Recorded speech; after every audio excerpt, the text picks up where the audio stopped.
সব প্রশংসা আল্লাহ রাব্বুল আলামিনের জন্য,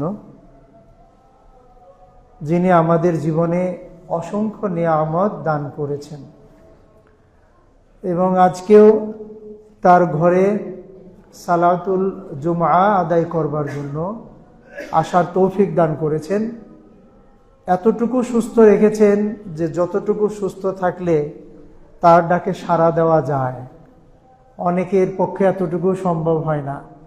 এ সবই সেই আল্লাহর নিয়ামত। তাকে খুশি করবার জন্যই, তাকে সন্তুষ্ট করবার জন্যই আমরা বলি আলহামদুলিল্লাহ। দরুদ এবং সালাম পেশ করছি সর্বকালের সেরা মানুষ, আমাদের প্রিয়তম ব্যক্তিত্ব, যাকে ভালো না বাসলে, সবার চাইতে বেশি ভালো না বাসলে মুমিন হওয়া যায় না, আমাদের সেই প্রিয় নবী, প্রিয় রাসূল মুহাম্মদুর রাসূলুল্লাহ সাল্লাল্লাহু আলাইহি ওয়াসাল্লামের প্রতি আল্লাহুম্মা সাল্লি আলাইহি আল্লাহুম্মা বারিক আলাইহি। অতঃপর সাভার নামাবাজার এই যে জামিয়া মসজিদ, যেটা যুগ যুগ ধরে টিকে আছে, যারা এর গোড়াপত্তন করেছিলেন, আল্লাহ যাদেরকে তৌফিক দান করেছিলেন, যারা এর খেদমত করেছেন, এখন করছেন, আগামী দিনেও করবেন, আর আমরাও যারা আল্লাহর পথে চলবার চেষ্টা করছি, আগেও যারা চেষ্টা করেছেন, আমাদের মুমিন ভাইয়েরা, আগামী দিনেও যারা আসবেন, আল্লাহ আমাদের সবাইকে তার প্রিয় মানুষ হিসেবে কবুল করে নিন এবং আমাদেরকে জান্নাতুল ফেরদাউসে যাবার যোগ্য বানিয়ে দিন। সম্মানিত উপস্থিতি, আলহামদুলিল্লাহ 2026 সালে আমরা যেসব ফিতনার সম্মুখীন হওয়ার কথা, আলহামদুলিল্লাহ যতটুকু ফিতনা হওয়ার কথা ছিল তার চেয়ে কম হয়েছে এবারে। আগে আরো বেশি ঝামেলা হতো নির্বাচন উপলক্ষে, কিন্তু এবার আলহামদুলিল্লাহ আল্লাহ রহম করেছেন যে ততটুকু ঝামেলা হয়নি। তো আমরা দোয়া করব যারাই নির্বাচিত হয়েছেন তারা যেন দেশটাকে খোলাফায়ে রাশেদিনের মতো করে চালাবার জন্য চেষ্টা করেন। আল্লাহ তাদেরকে তৌফিক দান করুন। আমরা এখন রমাজানের খুব কাছাকাছি, রমাজান আমাদের দুয়ারে দাঁড়িয়ে আছে, একটু পরেই হয়তো আমাদের মাঝে প্রবেশ করবে, বেশি দিন নয় আর। তো আমরা এই মৌসুমে সাধারণত কিছু বিষয় আলাপ আলোচনা করি যাতে রমাজানটা সুন্দরভাবে আমরা কাটাতে পারি।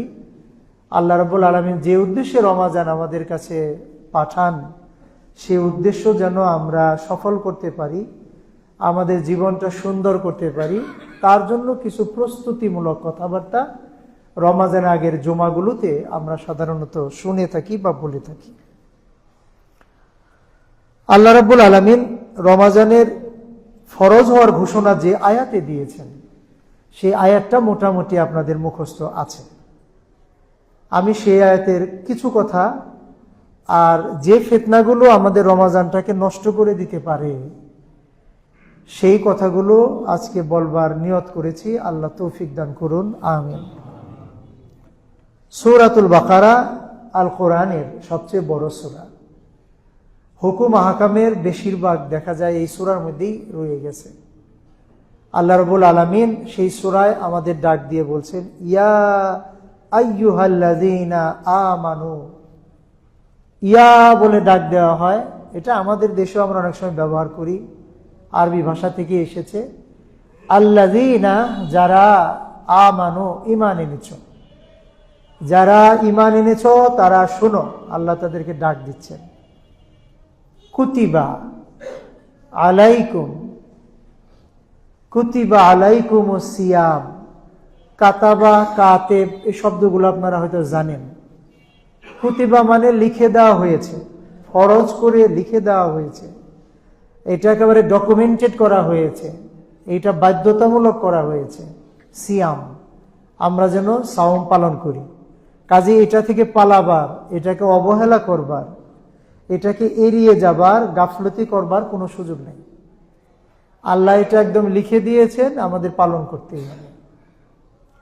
কামা কুতিবা আলাল্লাযীনা মিন ক্বাবলিকুম, কামা মানে যেভাবে, কুতিবা মানে লিখে দেওয়া হয়েছিল, আলাল্লাযীনা মিন ক্বাবলিকুম যারা ক্বাবল, ক্বাবল মানে আগে, আগে যত জাতি চলে গিয়েছে তাদের উপরে এইভাবেই ফরজ করা হয়েছিল, লিখে দেওয়া হয়েছিল। লাআল্লাকুম তাত্তাকুন, যেন তোমরা তাত্তাকুন, মুত্তাকি হতে পারো। তার মানে যে রমাজান এমন একটা ইবাদত, সব রমাজানে এমন একটা ইবাদত আমাদের পালন করতে হয় যেটাকে আমরা সাওম বা সিয়াম বলি, যে সেটা আমাদেরকে মুত্তাকি হবার জন্য সহযোগিতা করে। আমরা তাকওয়া থেকে অনেক সময় দূরে সরে যাই, আর প্রতি বছর রমাজান আসে এবং আমাদেরকে আবার আল্লাহর বান্দা হিসেবে একটা ট্রেনিং দিয়ে যায়, 1 মাসের একটা রুটিনের মতো করে, যে এইভাবে চললে মুত্তাকি হওয়া যাবে। আমরা এর আগেও মুত্তাকি হওয়ার ব্যাখ্যা শুনেছি। সোজা কথায় মুত্তাকি হলো আল্লাহকে ভয় করা, আল্লাহ যা আদেশ করেছেন তা মেনে চলা। ইবনে কাসির পড়লে এগুলা জানতে পারবেন আপনারাও। আল্লাহ যা নিষেধ করেছেন তা না করা, যেগুলো থেকে আমাদের সতর্ক করা হয়েছে সেগুলোর দিকে না যাওয়া। সোজা কথায় আল্লাহকে মেনে চলা, তার দ্বীনকে মেনে চলা, এইটা হলো মুত্তাকি।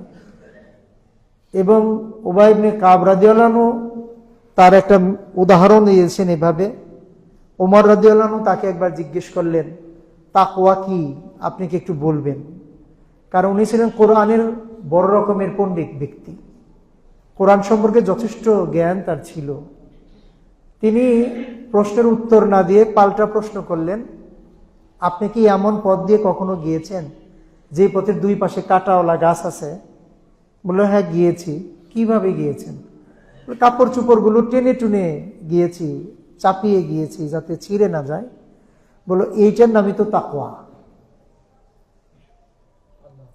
আল্লাহ দুনিয়াতে যে পথ আমাদের জন্য রেখেছেন, আমরা যেমন কাদার পথে, কাঁটাওয়ালা পথে, ময়লা পথে হাঁটবার সময় কাপড় চোপড়গুলো টেনে উঁচু করে চাপিয়ে নিয়ে পথ চলি যাতে ময়লা না লাগে, এইটা যেমন পথ চলার একটা আদব, নিজেকে রক্ষা করবার একটা উপায়। এই দুনিয়ায় আমরা যারা এসেছি তারাও আমাদের চারপাশে দেখবো ওরকমই কাদা, ময়লা, কাঁটা অনেক কিছু আছে। আপনি ব্যবসা করতে যাবেন, পাশে মিথ্যা কথা বলার একটা অভ্যাস চলে আসবে। বলবেন যে এই জিনিসটা আমি এত দাম দিয়ে কিনেছি, আসলে কিনেন নাই। কাস্টমারকে কনভিন্স করার জন্য মিথ্যা কথা বলার একটা অভ্যাস চলে আসবে। ঠিক তেমনি কারো সাথে দেখা হয় না অনেকদিন পর, আসলে আপনি সময় পান নাই, কিন্তু নানান কথা বলে আমরা গুনাহ কামিয়ে ফেলি। আবার কেউ পাওনাদার, পাওনা টাকা পাবে, তাকেও ভুলভাল বুঝাবার জন্য মিথ্যা কথা বলে ফেলি। এরকম অভাব নাই।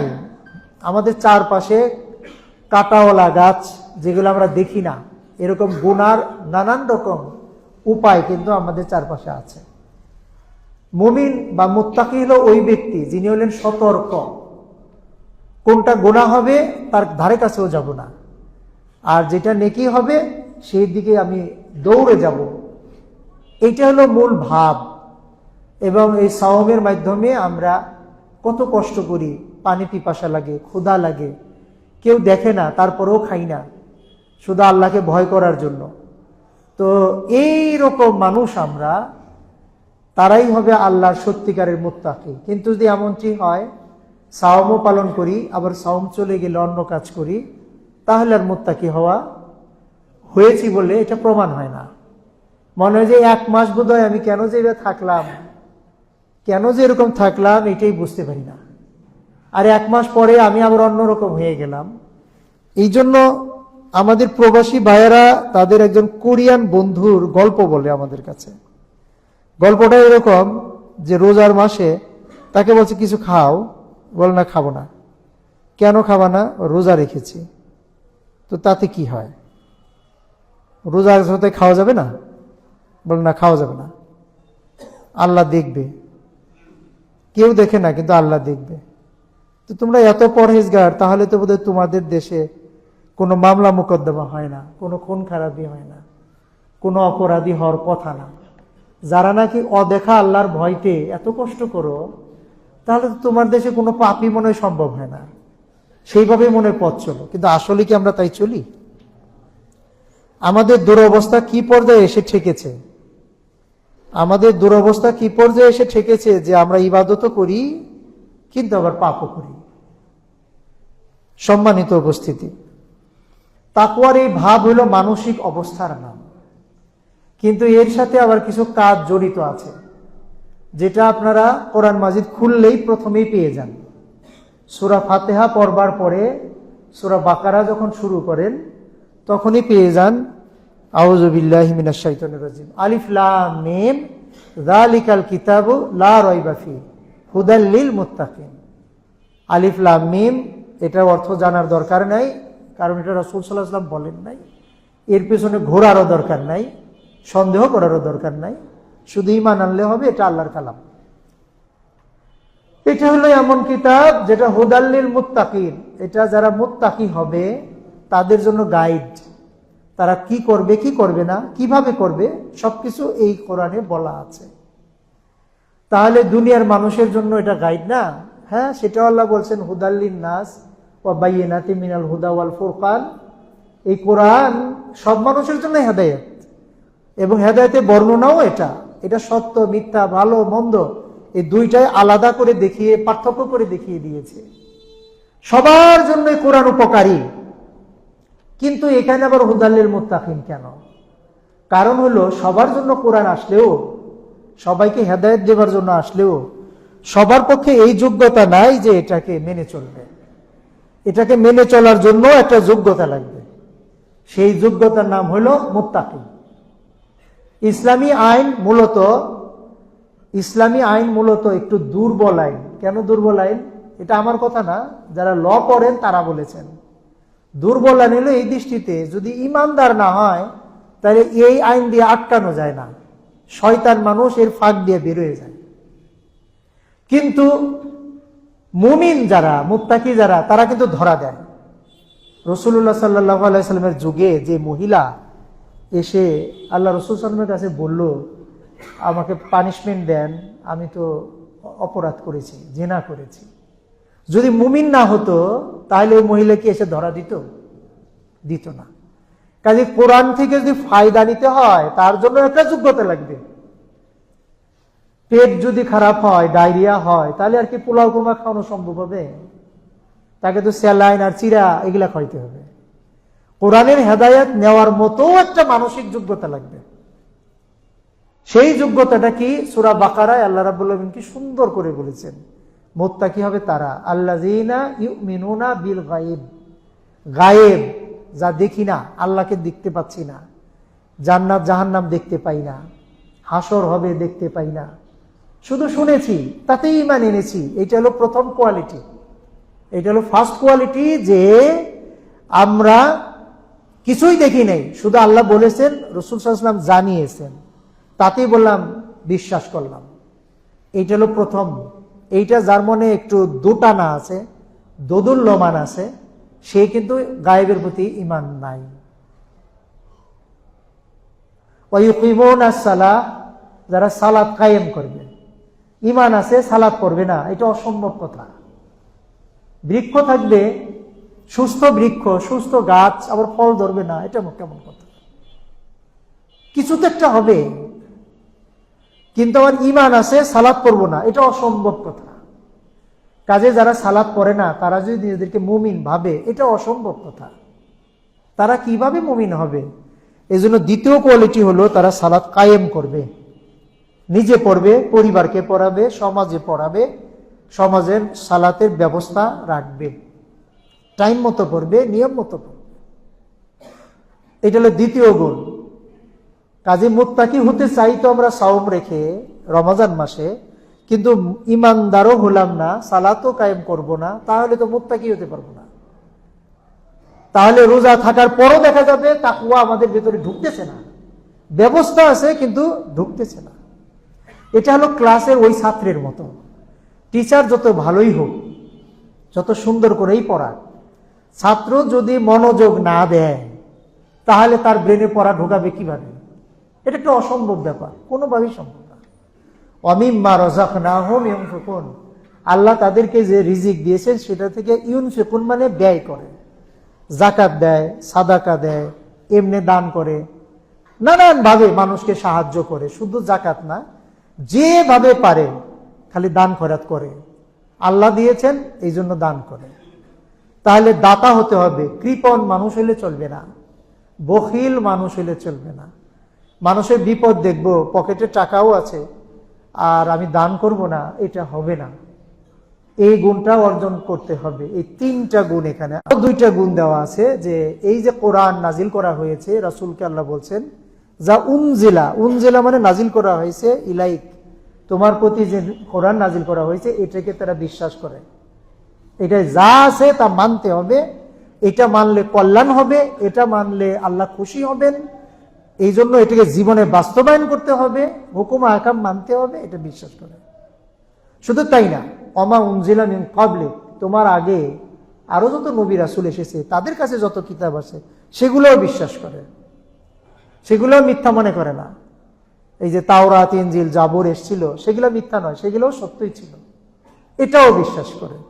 এখান থেকে দেখা যায় দুটো জিনিস, দুইটাকে যদি বিশ্বাস করে তাহলে দুইটাকে কি মানতে হবে?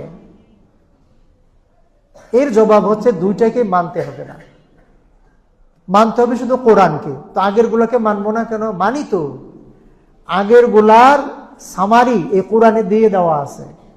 এই জন্য কোরআন যখন আমরা পড়ি সেখানে দেখি যে কখনো আল্লাহ ইব্রাহিম আলাইহিসসালামের কাহিনী বলছেন, কখনো মুসা আলাইহিসসালামের কাহিনী বলছেন, কখনো ঈসা আলাইহিসসালাম, সব নবীর কাহিনী কোরআনের ভিতরে বলা আছে। তার মানে কি, আগের যে কিতাবগুলো ছিল তার যে সামারি যতটুকু এই যুগে বাস্তবায়ন যোগ্য সেই সব কথা কোরআনে আল্লাহ দিয়ে দিয়েছেন। এই জন্য খুঁজে খুঁজে আগের কিতাব কিন্তু মানার দরকার নাই, মানতে হবে শুধু কোরআনকে, তাহলে আগের কিতাবগুলো মানা হয়ে যাবে। আগের কিতাবের কিছু শরীয়ত তো আমাদের সাথে একটু ভিন্ন ছিল, সেগুলো এই যুগে চলবে না। যেমন সাবেক রাষ্ট্রপতি, বর্তমান রাষ্ট্রপতি, বা সাবেক সংসদ, বর্তমান সংসদ, এগুলো যদি আপনারা আলাপ করেন যে আগে যে নিয়মটা চলে যায়, পরে যদি নতুন নিয়ম আসে তাহলে পরেরটাকেই মানতে হয়। কোরআন হলো লেটেস্ট, সর্বশেষ আল্লাহর পক্ষ থেকে নিয়ম কানুন দেওয়া। আগে যে নিয়ম কানুন দেওয়া ছিল সেটা ওই যুগের জন্য ফিট ছিল, ওর মধ্যে যতটুকু ক্লাসিক্যাল সব যুগে মানার মতো সেইগুলো আবার কোরআনে দিয়ে দেওয়া আছে। এই জন্য কোরআনকে মানলেই অন্যগুলা মানা হয়। এখানে আরেকটা বিষয় একটা বুঝার, মুসলমানরা হলো একমাত্র জাতি, তারা হলো ইউনিভার্সাল, তারা বিশ্বজনীন, তারা হিংসুক না, সংকীর্ণ না। এর প্রমাণ হইল তারা নিজেদের নবী মুহাম্মদ সাল্লাল্লাহু আলাইহি সাল্লামকেও মানে, আর আগের সব নবীদেরকেও সত্য নবী হিসাবে মানে। কিন্তু ওদের কাছে গেলে এইটা পাওয়া যাবে না। আল কোরআনের বাকারা পড়ে দেখুন, ইহুদিরা বলে খ্রিস্টানদের কাছে কিচ্ছু নাই, আবার খ্রিস্টানরা বলে ইহুদিদের কাছে কিচ্ছু নাই। তাহলে কিরকম হিংসা তাদের মধ্যে। এবং ইহুদিরা কি করলো, ঈসা আলাইহিস সালামকে মারার জন্য তারা ঝাঁপিয়ে পড়লো, যেখানে ইচ্ছা তাকে ধরবে। যাক, আল্লাহ ঈসা আলাইহিস সালামকে তুলে নিলেন, তারা তার মতো চেহারার একজনকে ফাঁসি দিয়ে, ক্রুশ দিয়ে মনে করলো ঈসা আলাইহিস সালামকে মেরে ফেলেছি। কিরকম হিংসা থাকলে এক জাতি আরেক জাতির প্রতি এই ধারণা পোষণ করে। কিন্তু আমরা মুসলমানরা তো এরকম না। আমরা ইসরায়েলের বিরুদ্ধে কথা বলি ইহুদি হওয়ার জন্যই বলি না, ওরা জালেম তাই জন্য বলি। ওরা যদি সহাবস্থান করত, ওরা যদি আমাদের মসজিদুল আকসায় আমাদের অধিকার দিত, ওরা যদি মুসলমানদেরকে হত্যা না করত, তাহলে আমরা তো ওদেরকে খারাপ কিছু বলতাম না, বা ওদের বিরুদ্ধে এত কিছু মিছিল, মিটিং, বক্তৃতা, বিবৃতি দিতাম না। কিন্তু আমাদের দেশে যারা থাকে, মুসলিম দেশে যারা অমুসলিম থাকে, তাদের প্রতি তো আমরা জালিম না। এ থেকে বোঝা যায় মুসলমানরা হইল পৃথিবীর মধ্যে সবচেয়ে উদার জাতি। উদার জাতি বলেই যখন ইউরোপ আমেরিকার বিভিন্ন অঞ্চল থেকে ইয়াহুদিদেরকে তাড়িয়ে দেওয়া হয়েছিল, গ্যাস চেম্বার করে তাদের মৃত্যু দেওয়া হচ্ছিল, হিটলারের নির্যাতনে যাদেরকে লাখে লাখে মারা হচ্ছিল, এরপরে ওরা যখন ফিলিস্তিনি আশ্রয় চাইল, মুসলমানরা উদার বলেই ওদেরকে জায়গা দিয়েছিল। এই আয়াতে এটাও প্রমাণ হয় যে মুসলমানরা বিশ্বজনীন। কিন্তু এই আয়াত থেকে একটা ফিতনার কথা বলবো। ফিতনাটা হচ্ছে, এখন তো আমরা রেডিও তেমন শুনি না, যেহেতু ইউটিউবের যুগ চলে এসছে। কিন্তু এক সময় আমি বিভিন্ন রেডিওর সাথে যুক্ত ছিলাম, গান বাজনা শোনার জন্য না। রেডিও ফিলিপিন, রেডিও জার্মান, এদের একটু ক্লাব সিস্টেম আছে। এই যে সাধারণ জ্ঞান প্রতিযোগিতা, রচনা প্রতিযোগিতা, এগুলো থাকতো। আমি বেশ কয়েকবার প্রাইজও পেয়েছি। সেই রেডিও দেখতাম আমি যে ফিলিপিন থেকে যারা, ভেরিটাস এশিয়া এরকম বোধহয় নাম সেটার, এরকম আরো কিছু রেডিও থেকে প্রচার করা হচ্ছে এরকম যে আগের আসমানি কিতাবগুলো বাতিল হয়নি, সেগুলো এখনো আমল করতে হবে। নাউজুবিল্লাহ। এখন আমি হয়তো মাদ্রাসায় পড়েছি বলে এটা সহজে ধরতে পেরেছি, কিন্তু হাজার হাজার ছাত্ররা যদি এটা ধরতে না পারে, সেখানে আইয়ুব নবীর কাহিনী নতুন করে বর্ণনা করা হচ্ছে, বিভিন্ন প্রাচীনকালের নবীদের কথা বলা হচ্ছে, এবং এইভাবে বোঝানো হচ্ছে যে আগের কোন আসমানি কিতাব বাতিল হয়নি, এগুলো মানতে হবে। কথাগুলো কত সুন্দর। যেমন আমাদের খ্রিস্টান ভাইয়েরা যখন বাংলাদেশে খ্রিস্টান ধর্ম প্রচার করেন, তারা কিভাবে বলেন? তারা যিশু না বলে ঈসা বলার চেষ্টা করেন। তারা কুদ্দুস মানে মুকাদ্দাস এই শব্দগুলো ব্যবহার করেন, যাতে করে মুসলিম যুবকরা এগুলা না ধরতে পারে। আস্তে আস্তে তারা তাদের দলে বেরিয়ে নিয়ে এরপরে তাদেরকে খ্রিস্টান বানিয়ে দেয়। তো এই ফিতনাটা কিন্তু চলছে, যে আমরা যে বলছি, আল্লাহ রাব্বুল আলামিন আমাদেরকে যে বলছেন যে তারা কোরআনের প্রতিও ঈমান রাখে, এর আগে যত কিতাব আছে সেগুলোও ঈমান রাখে। কিন্তু ওই ঈমান রাখার অর্থ এই না যে ওই কিতাবগুলো আবার নতুন করে আমল করতে হবে। যতটুকু আমল করা দরকার সবটুকু আল কোরআনে আল্লাহ দিয়ে দিয়েছেন। আল কোরআন মানলে ওগুলা মানা হবে। তাছাড়া ওই কিতাবগুলো এখন অবিকৃত নাই, ওগুলা অনেক চেঞ্জ হয়েছে, কাটাকাটি করেছে। রাসূলুল্লাহ সাল্লাল্লাহু আলাইহি সাল্লামের যুগেই একটা বিচার এসেছিল, যে বিচারের রায় কি হবে। রাসূলুল্লাহ সাল্লাল্লাহু আলাইহি সাল্লাম যে রায় দিলেন, ইহুদিরা সেটা মানতে চাইল না। তারা বলল আমাদের কিতাব অনুসারে, ঠিক আছে কিতাব নিয়ে আসো। কিন্তু কিতাব নিয়ে এসে তারা হাত দিয়ে ওটা লুকায় রাখছে। হাত সরাও, দেখা গেল যে রাসূল সাল্লাল্লাহু আলাইহি ওয়াসাল্লাম যে রায় দিয়েছেন ওদের কিতাব সেটাই ছিল। কিন্তু এরা অনেক কিছু চেঞ্জ করে ফেলেছে। শুকরের গোশত কি খ্রিস্টানদের জন্য হালাল ছিল না? তারা এগুলা করে নিয়েছে, কেটে মেটে আবার নিজেদের মতো করে বানিয়ে নিয়েছে অনেক কিছু। ওদের কি তাওহীদ ছাড়া ধর্ম ছিল না? তাওহীদ মানে আল্লাহ এক, কিন্তু ওদের তাওহীদ নাই। ওদের এখন 3 খোদায় ওরা বিশ্বাস করে। এক হলো আল্লাহকে, এক হলো মারিয়াম বা মেরিকে, আর একটা ঈসাকে। তার মানে ইসলামের মূল ভিত্তি হলো তাওহীদ, যে শুধু একজন আল্লাহ থাকবে, শুধু তাকেই মানতে হবে। কিন্তু খ্রিস্টানরা তারা এখান থেকে সরে গিয়ে 3 খোদা বানিয়ে নিয়েছে। কাজেই আমরা ওদের প্রতি সহনশীল, ঠিক আছে, কিন্তু তার মানে যেমন এটা না হয় যে ওদের কথা আমরা মানব, এটা যেন না হয়। সম্মানিত উপস্থিতি, এখানে এই 2টা গুণ পাওয়া গেল।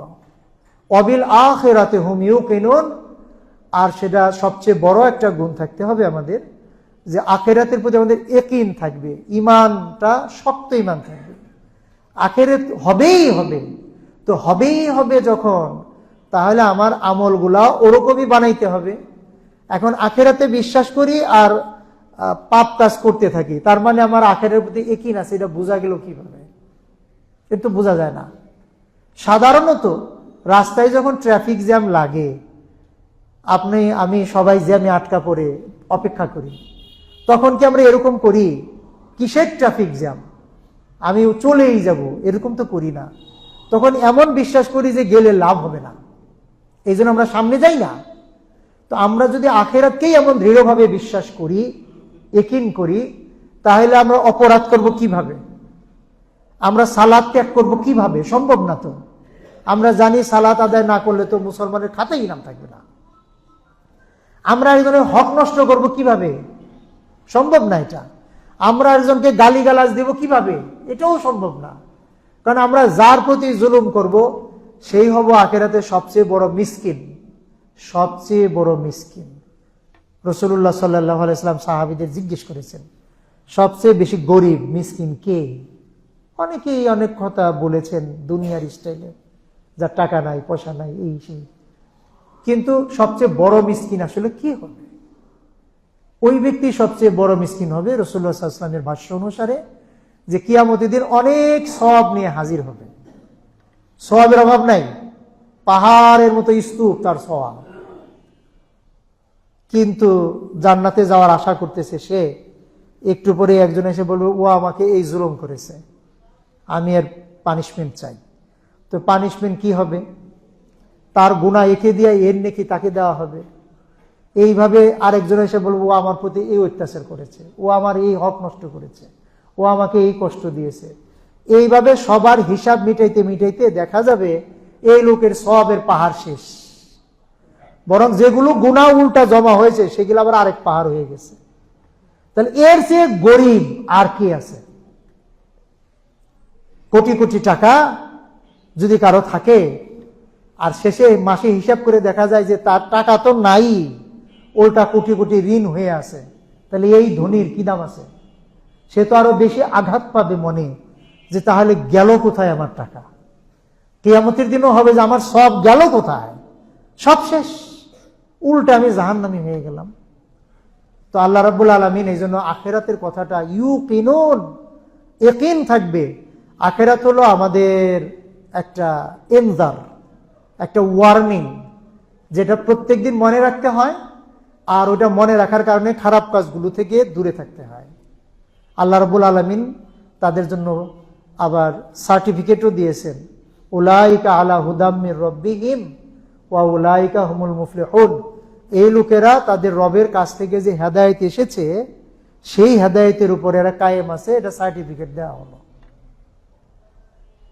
হুমুল মুফলিহুন, আর এরাই আল্লাহর কাছে সফল মানুষ হিসেবে গণ্য হবে, এরাই জান্নাতে যাবে, জাহান্নাম থেকে রক্ষা পাবে। তাহলে মুত্তাকি হওয়ার জন্য আরো যত গুণ আছে সেই সব যদি আমরা নাও করি, অন্তত সূরা বাকারার শুরুতে যে কয়টা গুণের কথা আল্লাহ বললেন, যে অদৃশ্য বিষয় যা আল্লাহ বলেছেন সেগুলোতে ঈমান রাখা, সালাত কায়েম করা, আল্লাহর রাস্তায় দান খয়রাত করা, কোরআনের প্রতি ঈমান রাখা, সব আসমানি কিতাবের প্রতি ঈমান রাখা, আখিরাতের প্রতি দৃঢ় ঈমান রাখা, এই কয়টা কোয়ালিটি আমরা আগে থেকেই প্রস্তুতি নেই, আগে থেকে আমরা শুরু করি।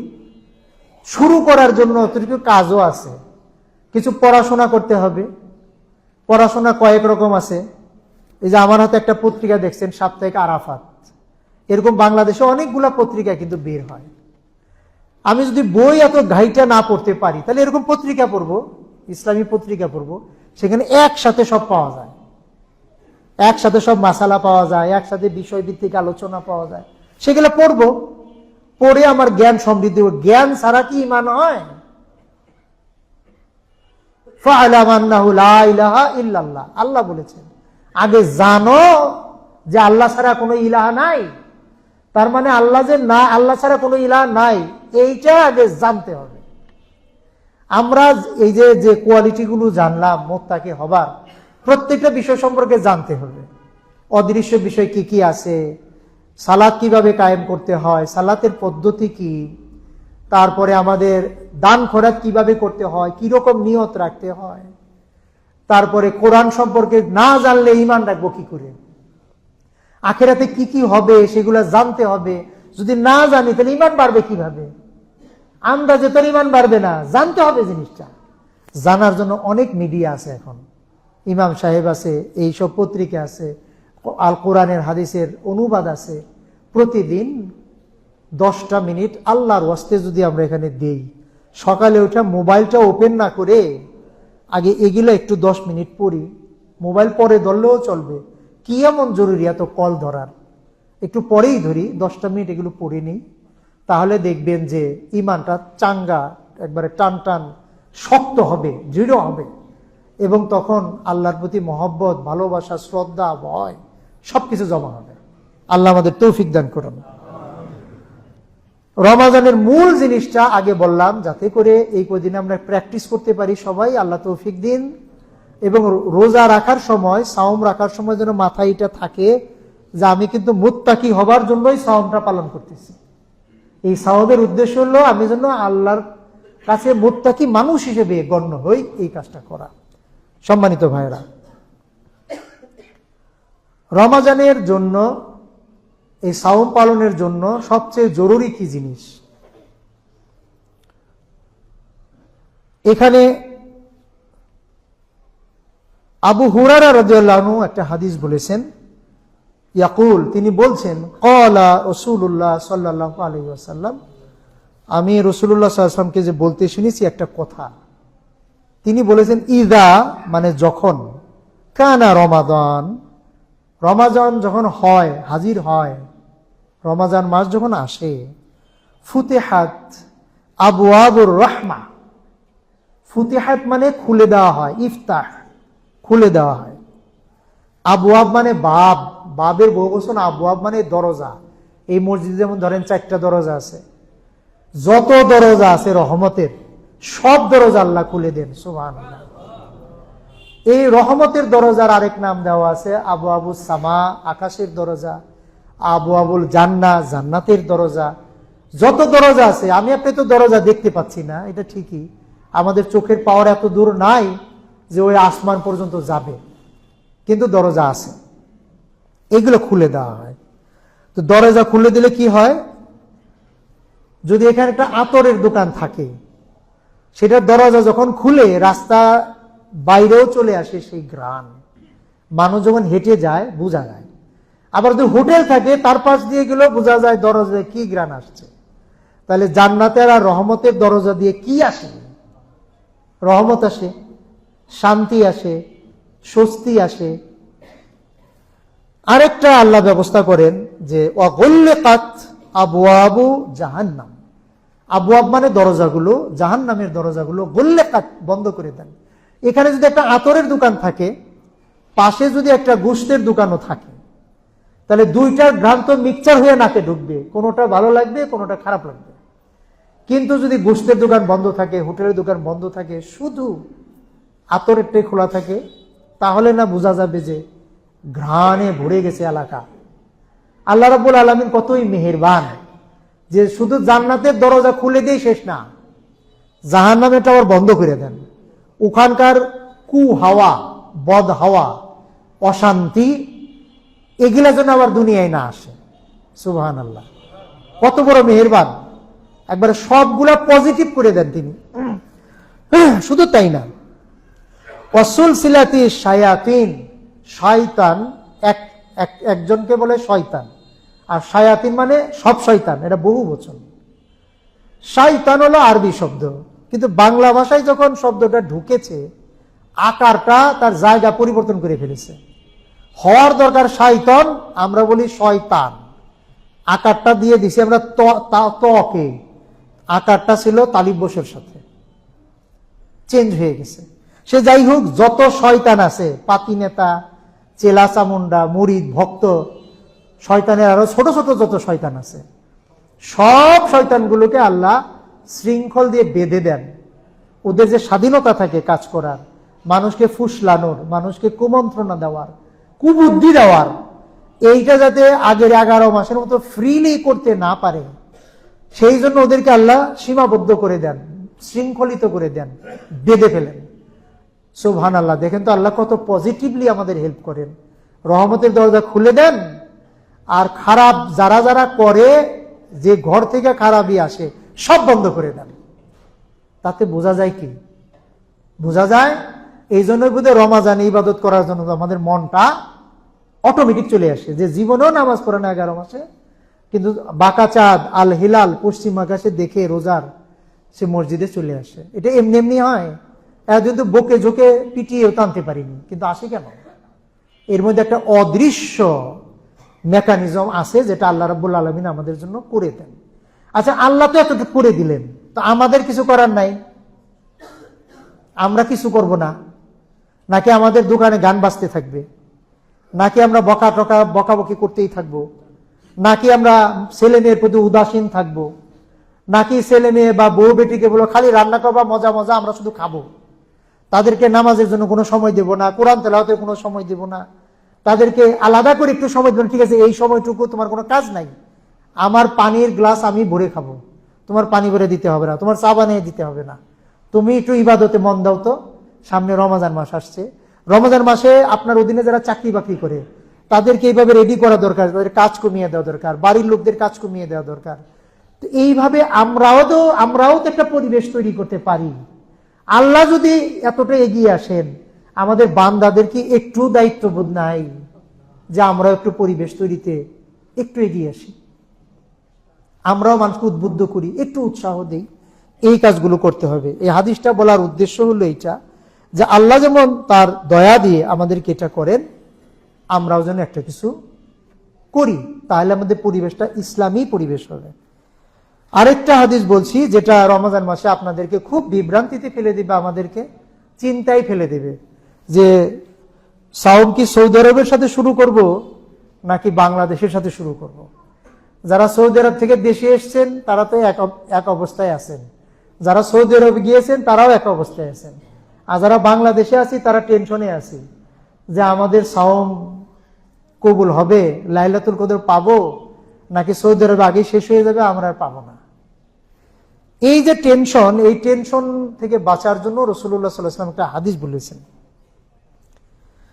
আনিন নবী সাল্লাল্লাহু আলাইহি ওয়াসাল্লাম আন্নাহু যাকারা রমাদান ফাকাল, তিনি যাকার মানে স্মরণ করলেন, বলে দিলেন রমাজান সম্পর্কে, তারপরে বললেন লা তাসুমু, তোমরা সাওম পালন করো না, হাত্তা তারাউল হিলাল, হেলাল মানে নতুন চাঁদ, রমাজানের চাঁদ যতক্ষণ না দেখবে তখন তোমরা রোজা শুরু করবে না।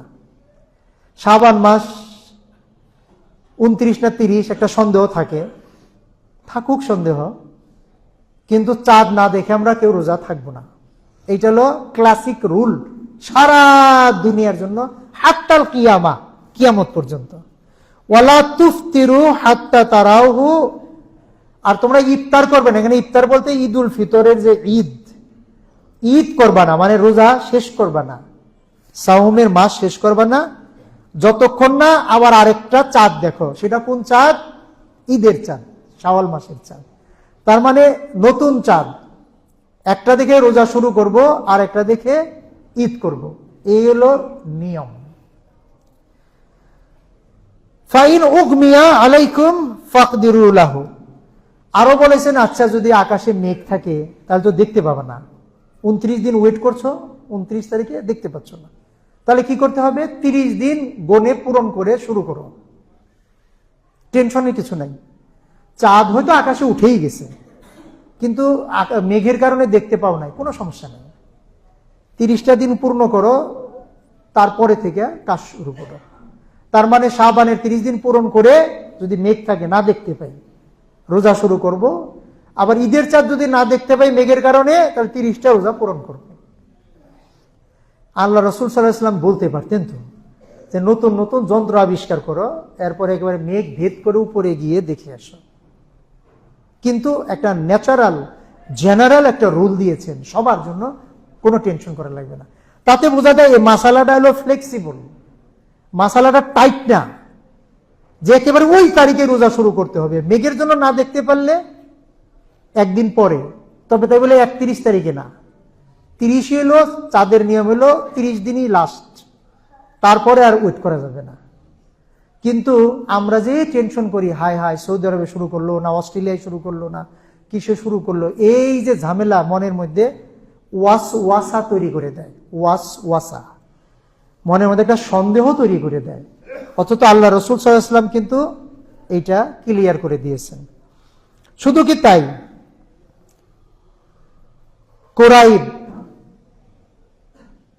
কুরাইব রাহিমাহুল্লাহ গেলেন সিরিয়ায়, উম্মুল ফজল তার মনিব তাকে পাঠালেন একটা কাজের জন্য। সিরিয়ায় তখন শাসক ছিলেন মুয়াবিয়া রাদিয়াল্লাহু আনহু, তখন আমাদের মুসলিম জাহানের রাজধানী ছিল সিরিয়াতে। ওখানে কাজটা সেরেছেন, রাজধানীতে যা করার, রোজাও রেখেছেন, মাসের শেষ দিকে মদিনায় ফিরেছেন। মদিনায় দেখেন আমাদের আব্দুল্লাহ ইবনে আব্বাস রাদিয়াল্লাহু আনহু ওয়াজ করছেন রোজা সম্পর্কে। এই সময়ে রোজার ব্যাপারটা আসলো, কথা উঠলো। কুরাইব বললেন যে আমি তো রোজা, ওখানে আমরা চাঁদ দেখেছি বৃহস্পতিবার রাতে, বৃহস্পতিবার দিবাগত রাত, মানে জুমার রাতে। আব্দুল্লাহ বিন আব্বাস বলেন আমরা মদিনায় চাঁদ দেখেছি শনিবার রাতে, মানে শুক্রবার দিবাগত রাতে, মানে একদিন পরে। এখন প্রশ্ন আসলো যে তাহলে আপনি কি মুয়াবিয়া রাদিয়াল্লাহু আনহুর, এটা আব্দুল্লাহ ইবনে আব্বাস প্রশ্ন করলেন, তুমি নিজে চাঁদ দেখেছো?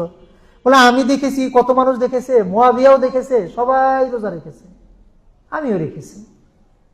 তিনি বলেন যে তা ঠিক আছে, কিন্তু আমরা যে রাতে চাঁদ দেখেছি সেইটা হিসাব করেই রোজা পূরণ করব। কুরাইব বলছেন কেন, আপনি কি মুসলিম জাহানের প্রধান, তারটাও মানবেন না? মুয়াবিয়া আমাদের শাসক। বলেন না, তাও মানব না। রাসূলুল্লাহ সাল্লাল্লাহু আলাইহি ওয়াসাল্লাম আমাদেরকে এইভাবে চলতে বলেছেন, হাকাররা, মানে চাঁদ দেখে শুরু করো, চাঁদ দেখে শেষ করো। ওই সিরিয়ারটা টেনে এনে এখানে আমরা লাগাবো না। এই ঘটনাটা কি সাহাবীদের যুগের ঘটনা না আমাদের ঘটনা? সাহাবীদের যুগের ঘটনা। তার মানে এই প্রশ্নটা সলভ হয়ে গেছে ওই সময়। এইটাও মানা যায়নি যে যার যার এলাকার চাঁদ তারা হিসাব করবে। যদি পুরো বিশ্বে একজন শাসক হইতো, তিনি যদি একটা নির্দেশ দিতেন সেটা দেখা যেত, কিন্তু এরকম কেউই করেন নাই।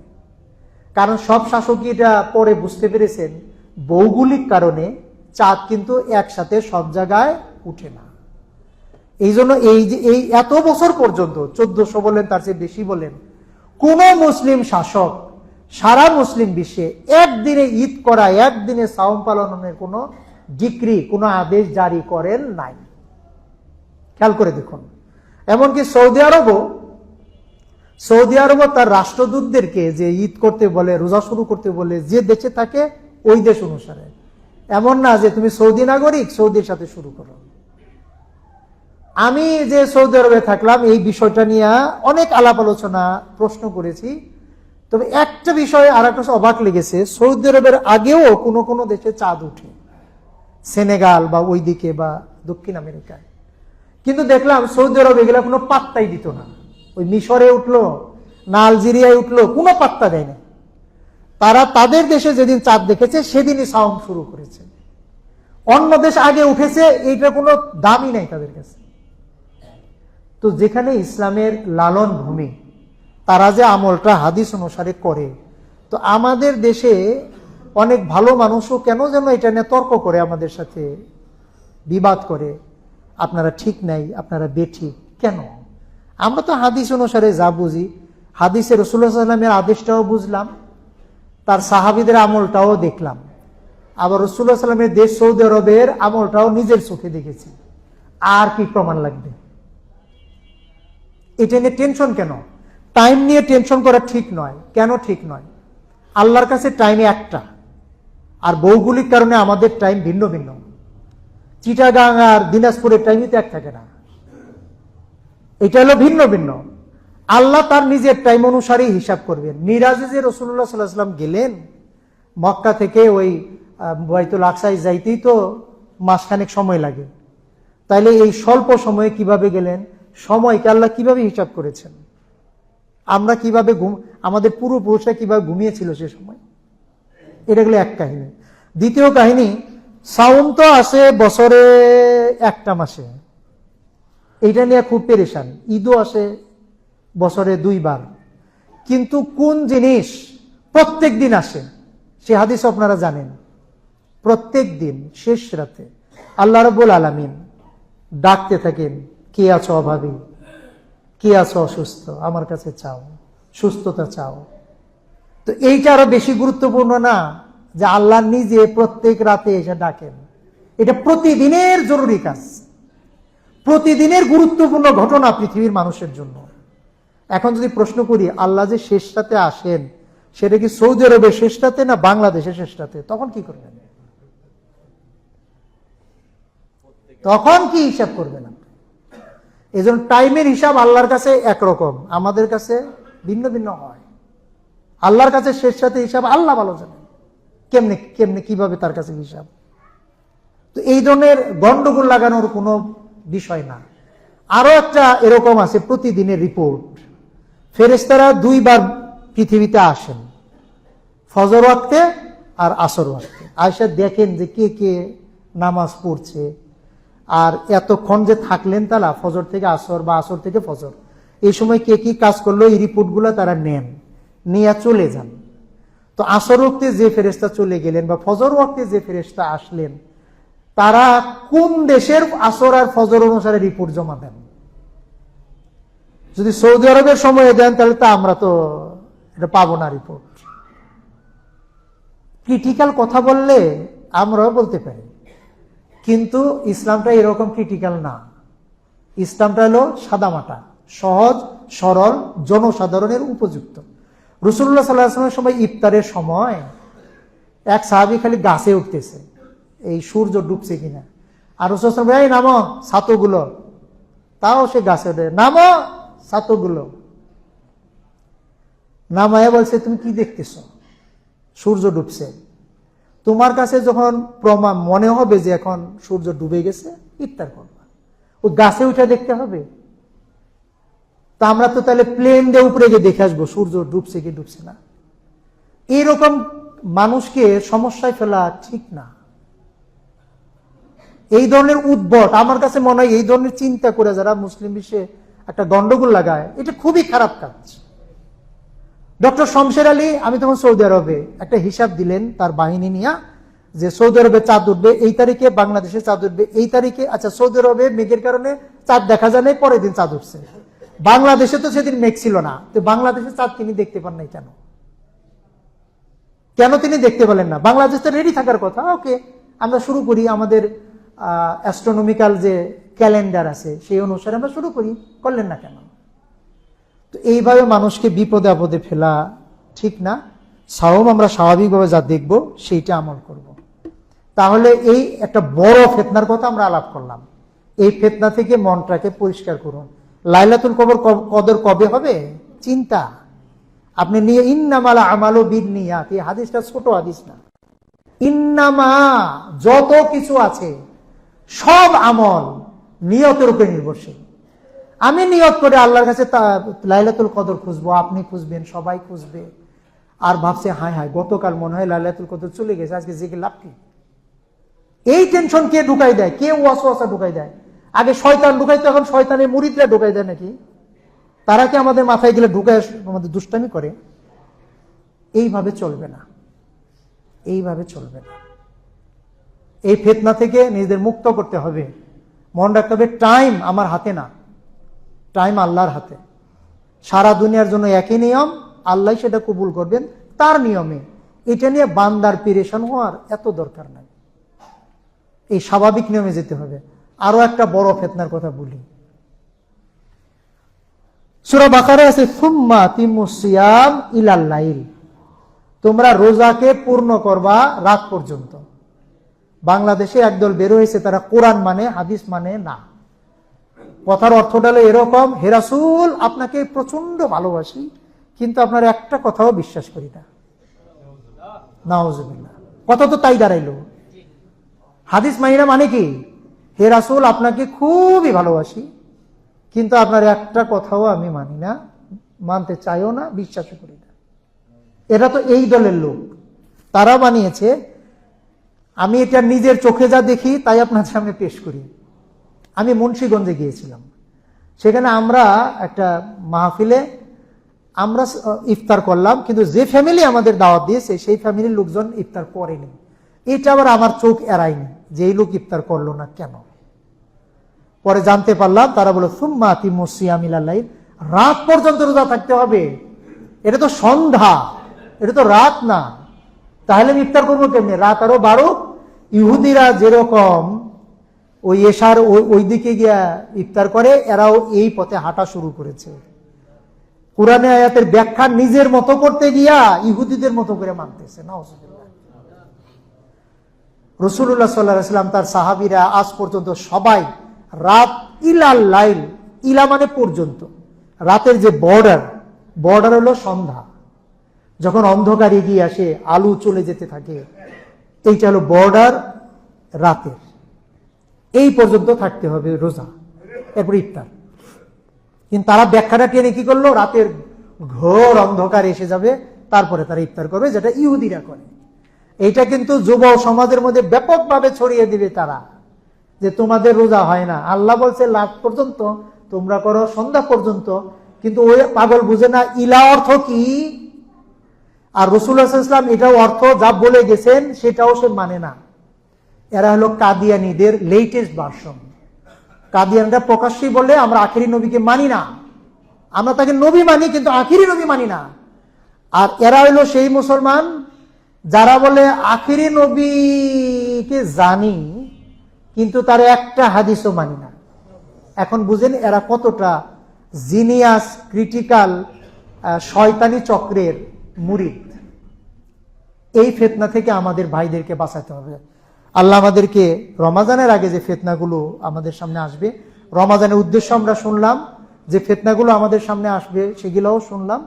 আল্লাহ এগুলো থেকে আমাদেরকে বাঁচিয়ে একেবারে সওমের হক আদায় করে পুরা রমাজান মাসটা কাটাবার তৌফিক দান করুন।